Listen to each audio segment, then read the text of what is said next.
Welcome back, Paul Catalina, Garrett Ross, and Grayson Grundhoefer, SicEm365.com. And Grayson, we're a little late getting to you, and I told you on the phone that I was kind of just waxing rhapsodic about Ohtani. He had like 30 points in fantasy baseball last night, and that is, for a hitter, that is very rare. Pitchers can do that, and because they only play once a week, so their stats are a little more weighted. But 30 points is a week for most players, not a night. Right, and I gotta say, I'm in the championship of my only fantasy baseball league, and when I saw the tweets, I was like, oh no, please tell me that the guy I'm playing doesn't have Ohtani. So I frantically went and looked, and thankfully he did not. So I got really lucky, but yeah, Ohtani's a special player. I know there were a lot of people sending out, tweets from the past about baseball scouts saying that he wasn't going to be able to hit at the MLB level or whatnot. And obviously he's put those concerns to doubt. He's a really special player. Yeah, absolutely. So Grayson, Baylor and Colorado this week, this game is really tough to peg either way because each team has deficiencies that people know about. And some of those are the same, right? Offensive line play for both of them is not exactly stellar. It's been better for Baylor than it has been for Colorado, which is a bit of a surprise. Defensive line play has been better for Baylor, non-existent for Colorado for the most part. The secondary is better for Colorado than it has been for Baylor, and that's largely due in part to Travis Hunter.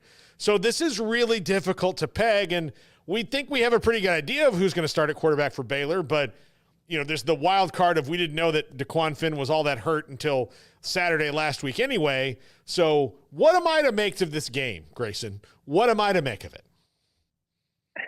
I think it's one of those games where you're really going to find out, who truly is one of those teams that's I don't want to say a for sure bowl team, but I do think the winner of this game has a pretty clear path to that. And I also think the winner of this game really gives themselves a chance to have momentum to start Big 12 play. But I think you're right. There's a lot of questions about both of these teams. I think there's far more questions about Baylor, though, as far as just we don't know a lot about them, or we haven't really been shown a lot about them, especially when it comes to the offense, which obviously turned a corner against Air Force, but some of that is Air Force not being very good. And then the other of it is, Baylor changing up some things, getting some guys back healthy.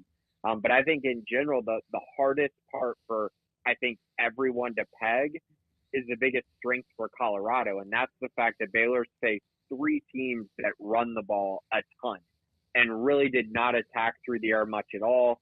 Utah did a little bit and had some success before Cam Rising got hurt. But in general, I mean, Baylor's played a bunch of teams that just want to run football, and Baylor's done a good job of stopping the run.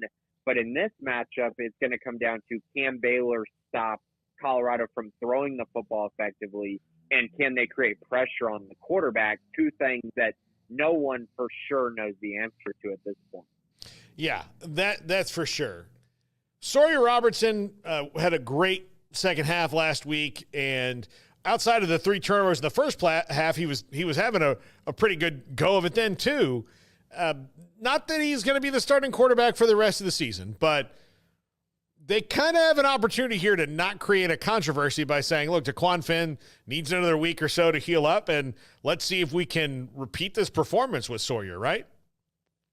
I agree. I don't really envision a path for them to not start Sawyer for this game. I think this is just one of those moments where you saw in the Air Force game, they had the 3 turnovers. They also had a turnover on downs as they were driving down the field to score there too. So really 4 turnovers in that first half.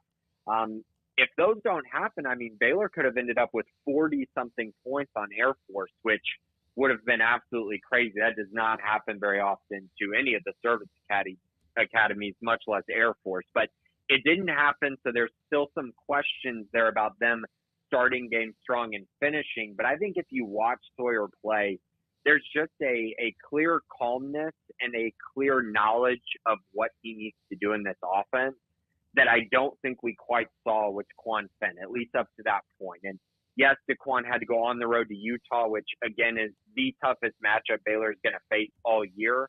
But I still think this is an opportunity for you to see what you have with Sawyer Robertson, to see, if what happened against Air Force was a trend or just a fluke. And I think that's going to be the biggest question going into this one, especially when you go on the road, you start facing a team with a lot of talented players with some NFL talent. Are you able to play up to the standard even against a team like that? That's something that we're going to find out about. But I think in general, Sawyer has had some nice performances, especially his two most recent ones against West Virginia and, of course, against Air Force to kind of give you some confidence. Do you think this is going to be a rush 3, drop 8 game for the defense? Yeah, I've thought about this a lot because I do think in some cases that makes a lot of sense. I think that any chance that they can get Garmin Randolph and Steve Linton on the field at the same time would be awesome. If you were able to play those two with Jackie Marshall at nose tackle and feel okay with your ability to stop the run, that group could absolutely wreak havoc up front and might be really, really fun to watch. But I do think Baylor's going to be unique and versatile. I think they will bring 3 at times. I think they will bring 5 or 6 at times because I think they're going to want to really pressure up Shedeur. Because the more that I've thought about this, the more I think that Shedeur is more uncomfortable when he does face the pressure, when he is getting hit, versus when he's just standing in the pocket evaluating the field. I think if you only rush 3 and you don't get home, I think he's good enough to pick apart a secondary even with 8 guys back there. I think it's more about speeding up his clock, which means probably bringing more pass rushers, dialing up some unique blitzes that we probably haven't seen through the first 3 games. And that's an area that I'm very confident in what Dave Aranda brings to the table. He dials up some fantastic blitzes. We've seen it in the past, and I think in this matchup in particular, it's a great opportunity to showcase that. Yeah, I think that this is an interesting play caller battle in that Dave Aranda versus Pat Shurmur. I kind of like that in Baylor's favor, which is, I think, the reason I decided to pick Baylor to win the game, just because I don't think Pat Shurmur is really that adept at calling a college offense. And it seems like most of the stuff they are getting done is because of pure athleticism. It is, and that's a big part of it. But I would also say they're just utilizing their strengths, right? They realize they're not going to run the football, which makes them one-dimensional and makes football a lot harder when you only have one dimension. But on the flip side, they have 4 guys that you could probably argue are NFL wide receivers, including Travis Hunter, who's going to be a top 5 pick in the NFL draft. And then you got Shedeur Sanders, who's going to be one of the first quarterbacks taken in the draft as well. So I think they have done a nice job of just leaning into their strengths, especially since they realized, running the football has not been very successful. I don't think it's going to be very successful against Baylor either. I think they'll try at times, but I think in general, it's going to come down to can Shedeur Sanders throw for 300, 350 yards and be efficient. I think that's truly what's going to come down to, and how much pressure can Baylor get on him to make him inefficient. Grayson, we saw Bryson Washington outside of the fumble really show out against Air Force. Richard Reese has the speed. Dawson Pendergrass has the power. Dominic Richardson's been a reliable player. Does Bryson Washington maybe the guy who melds all that together as a skill set? He definitely does. And he's a guy that I've mentioned a lot, just kind of over the course of last offseason and then this offseason. Just he continues to get better and better. He's really taken advantage of the opportunities that he's been given in practice. And to be honest, this was really not a surprise to most people that he would come in and be the guy that really stood out in their running back room. And he did that against Air Force, and I fully expect him to do that going forward. He's the kind of guy who, when you watch him play, you see a couple of the runs that he had in that game against Air Force, and you go, there's not another running back on this team that can do that. You know what I mean? Like his touchdown run, probably not going to see that from another running back. His big run that got called back, again, probably not going to see another running back on the roster be able to make that kind of cut So I do think he's very different. I think he's going to end up getting the bulk of the snap share. So whether that's, 50 to 60% every game, I could see that. But I also do think they are going to mix in their other guys as well, because you can't keep Richard Reese's speed off the field at all times. He's got that ability to break a big one like he did against Air Force.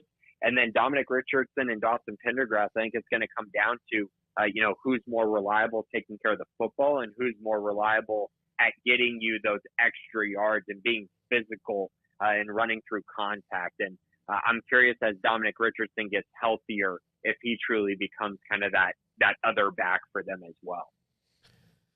What have you seen so far from the wide receivers? It looks like they've got clearly a better group than they did a year ago. Ashton Hawkins, gives them some more boost there, but we haven't really seen them carve it up just yet.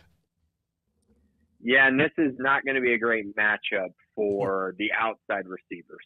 When you look at Josh Cameron and Ketron Jackson, and if Kyle Presley comes back, it's a tough matchup out there because Colorado has two phenomenal cornerbacks, and they really do not get beaten very often on the outside. Where they are vulnerable, however, is in the slot.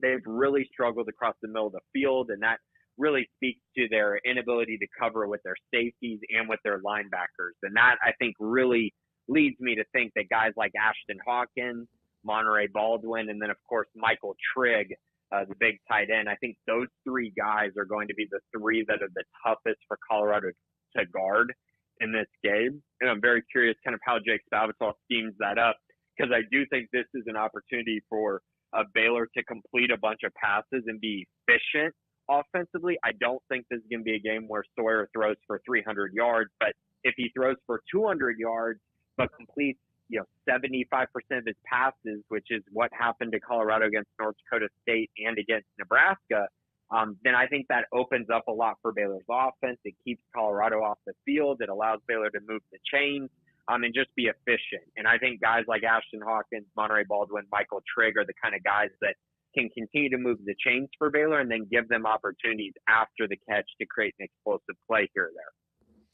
Grayson Grundhoefer, SicEm365.com. Grayson, you're headed out on vacation this week, right? Next week. Yeah, next week. This upcoming week. Yep. Okay. Yeah, I didn't know when you were leaving and all that, but yeah, it's my wife's 30th. Oh, well, there you go. There you go. Yeah. All right. We'll talk to you soon, Grayson. Awesome. Talk to you later. Yeah. This is 365 Sports.